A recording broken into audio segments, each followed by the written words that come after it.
Hey there, I am back with another deck review, and today we're going to be looking at the Chernobyl Memorial playing cards from Misery Development and lead designer Nicolai Aaroe.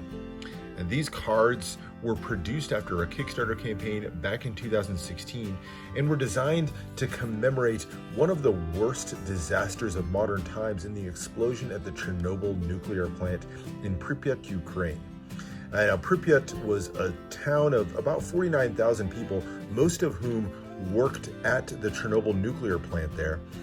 But in April of 1986, just after 1 in the morning on the 26th, there was an explosion at Reactor 4, which spread just tons and tons of radioactive material into the air. The explosion itself and the immediate aftermath killed over 30 people, and it's really difficult to measure, but it's believed that thousands more died in the future because of the exposure to the radioactive material. So a tremendous and horrible nuclear disaster. The entire area around the reactor and around the city is now completely abandoned. I mentioned Pripyat had 49,000 people. Today, its population is 0. The exclusion zone around the Chernobyl plant stretches 1,000 square miles, and virtually nobody lives in that zone. Only recently, a few hundred people have kind of made their way back, daring these still high radiation levels in the area to return to their homes.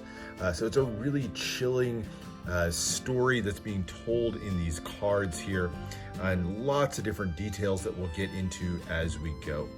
Now, it's believed that the area is going to be basically uninhabitable until sometime in, past the middle of the century. So sometime in the 2060s or beyond is going to be the time when maybe they finally get through clearing up the radioactive material in the area.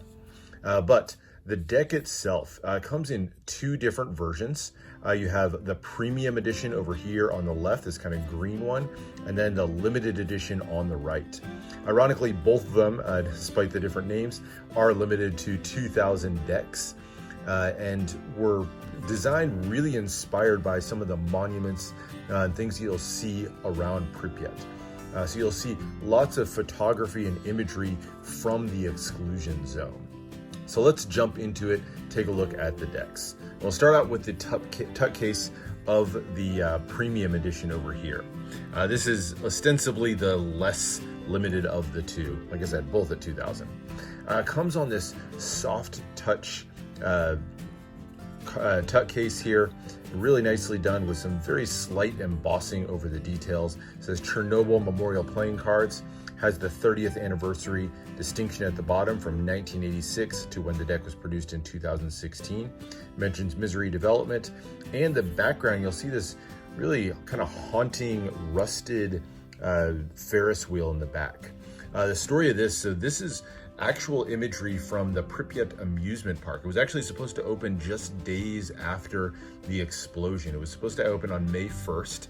They had finished building it, never got to open, obviously because of that explosion, and today sits completely abandoned. And so this Ferris wheel has kind of become one of the symbols of kind of a memory of the vibrant life that used to be there and was so quickly abandoned in Chernobyl. So you can see almost photography of that the Ferris wheel there in the background. And that image kind of wraps around the entire tuck. You can see other parts of the abandoned amusement park there on the back, along with the Made in Ukraine at the bottom. Very fittingly, the cards were produced in Ukraine by NPCC, Noir Arts, if you've seen their decks before. As you turn to the sides, one side calls out that this is the premium edition, a nod to April 2016 when the explosion occurred, and the 56 cards we'll find within. On the other side, also you see a mention of Reactor 4, where the explosion took place, as well as the exact date and time, April 26th at 1:23 a.m. And then April 1986 called out again on the other side. The bottom here has a little bit of ad copy. You'll see these are printed, as I said, in 2016 in Ukraine by NPCC and designed by Misery Development. And then the top just has kind of a continuation of that picture of the Ferris wheel. And then you get a custom seal as well. It has this kind of image of hands holding a fire. That image actually comes, it's called Taming of the Fire. It comes from a monument that's in the area called Taming of the Fire. It's a statue of Prometheus. Now, the statue itself originally sat in front of the Prometheus movie theater. Not related to the accident at all, but after the explosion, they moved the statue to the site of the explosion, to Reactor 4. Prometheus is a really fitting story in this whole area.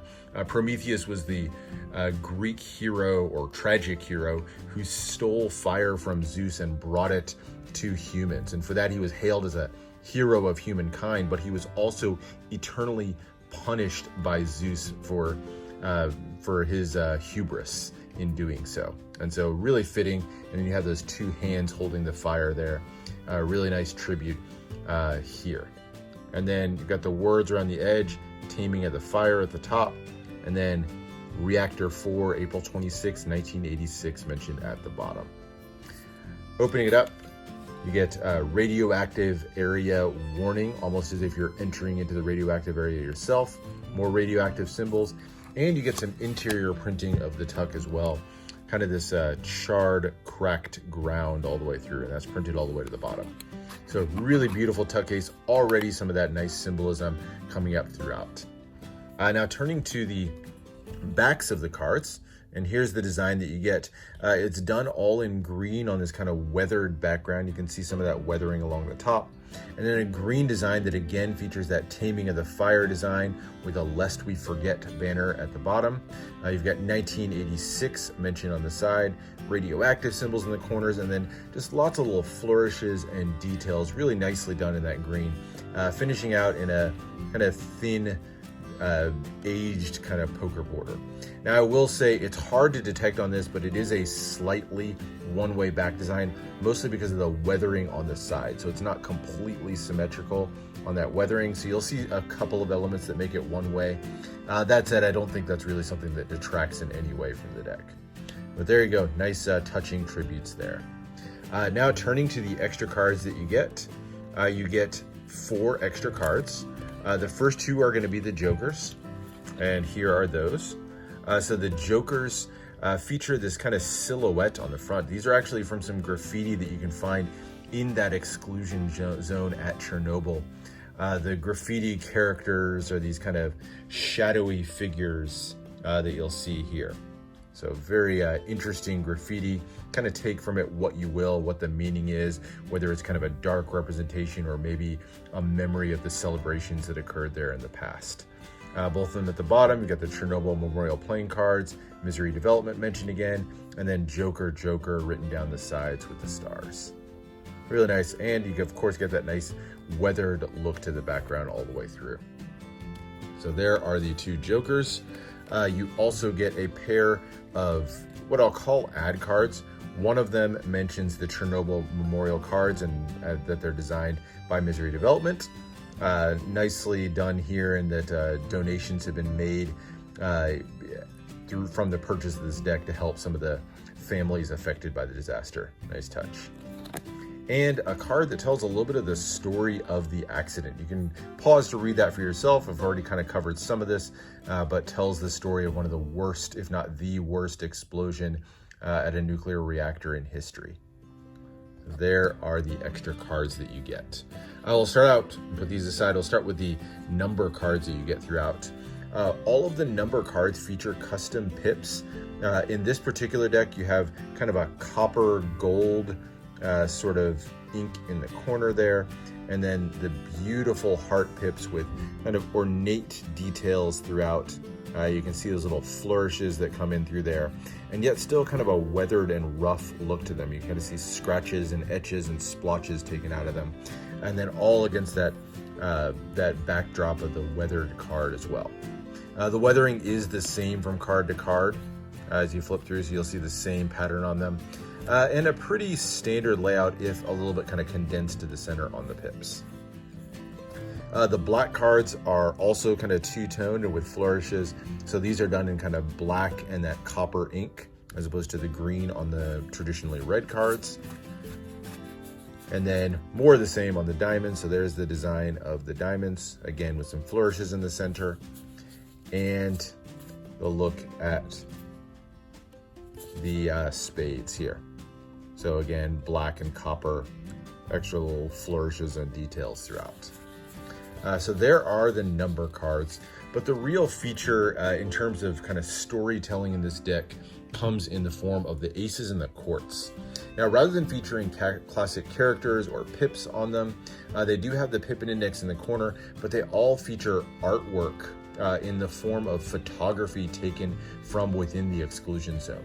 Now, amazingly, you can actually travel to the exclusion zone today. For years, people couldn't go there. It's actually been opened up as a tourist site since 2011. It's been deemed quote unquote safe to go there. I don't know if I would personally go there. They tell you when you go there not to touch the buildings or the ground because there is still high levels of radioactivity. But these pictures were taken in an area that you can yourself travel to now. So kind of interesting. It's a little bit of what's known as dark tourism. So all of the aces feature buildings or structures from the area kind of taken from afar. And you can see the different structures, kind of weathering applied to give the aged look to the photos. And just different buildings, kind of whether they're apartment buildings or whatever they are, just to kind of show life in the area. In fact, the ace of spades is an interesting one. This is a community center called the Palace of Culture Energetic that was there. It was actually a place that had theaters and swimming pools, all kinds of different areas where people could kind of gather, play, enjoy, study, all kinds of things. So really interesting and startling to see it kind of fallen into such disrepair since being abandoned. So that's the aces. The kings go in a little bit further and actually go to the interior of some of the buildings. This is actually one of those swimming pools that I mentioned. I believe this is in that Palace of Culture that I just mentioned. So a now abandoned and empty swimming pool that you can see there. There's one from, I believe this is from the interior of a school. That's kind of sad to see. And just others from the interior buildings like that with the stairs. The queens now feature all vehicles that you can still see in the area. Most of them have been stripped of anything valuable and are now rusted and dilapidated, obviously, but you've got a boat there. Some bumper cars. These are from that amusement park that I was talking about. The Ferris wheel, now viewed from the side. That's a really well-framed photo. And an old abandoned car or truck there. And then the jacks go into really zoomed in photos, including one of kind of a cash register here, gas masks, very chilling to see that, one of some seats, and another of a gas mask kind of broken there. Very interesting, beautifully done photography. I think, it's a little bit odd to see just full photography on these, when you're used to seeing classically designed court cards.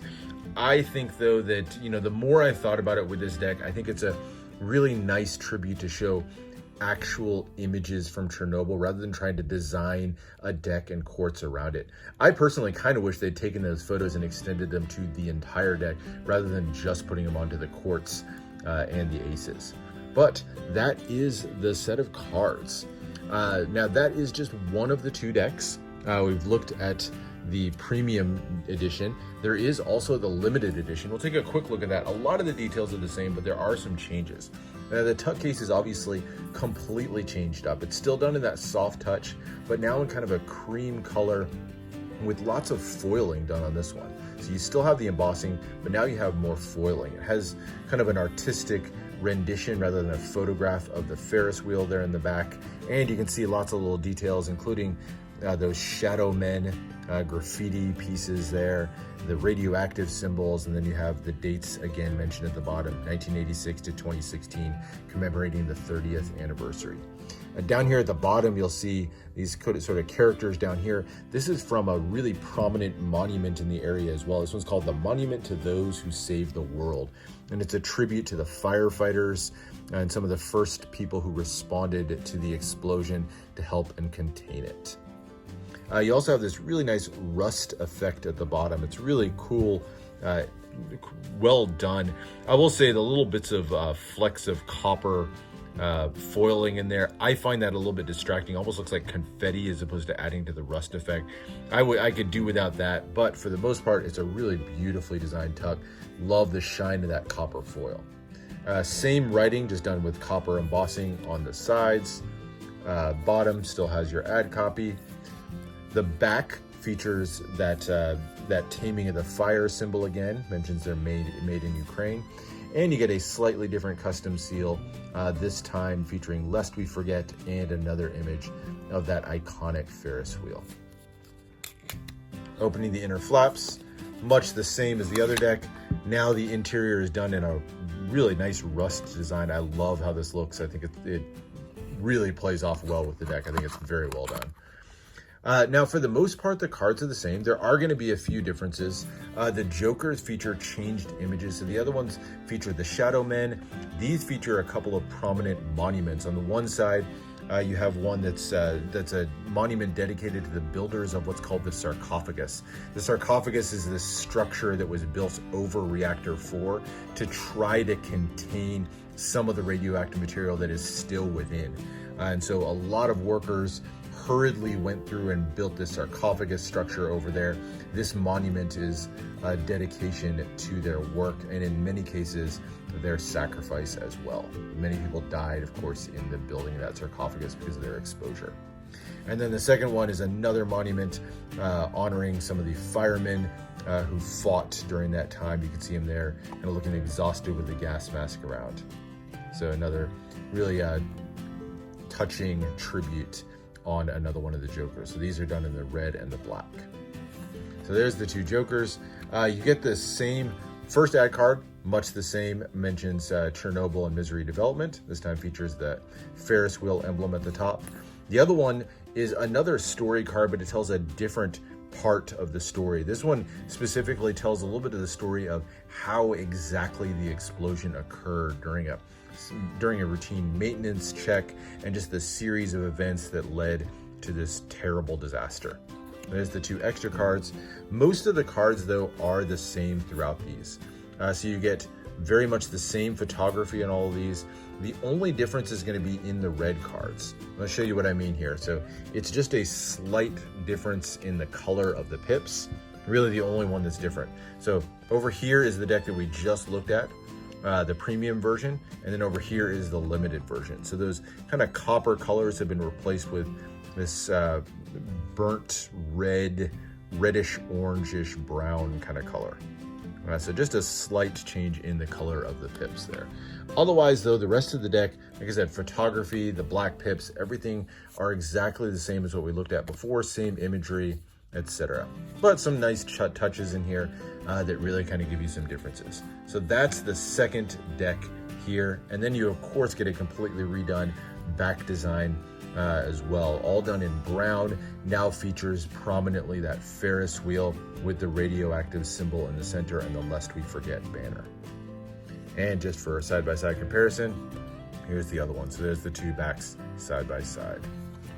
So that's it. That is the look at the two decks of Chernobyl, the Chernobyl Memorial playing cards.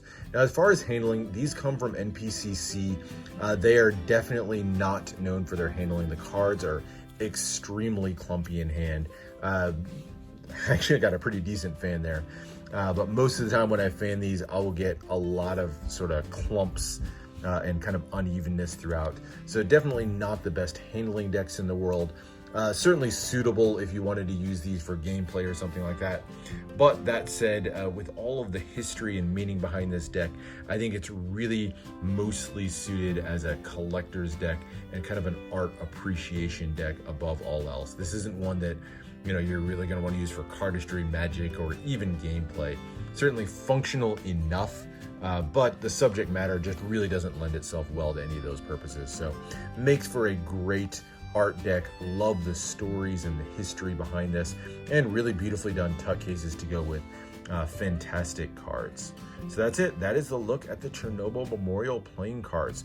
Hope you enjoyed this look into what is a dark and yet fascinating story of Ukraine's biggest disaster. Very interesting for me. Loved kind of going into these, so very interesting deck to have in the collection. But that's it for now. Hope you enjoyed. Let me know what other decks you want to see in the future, and make sure you subscribe for more deck reviews and unboxings, and I'll see you for the next one.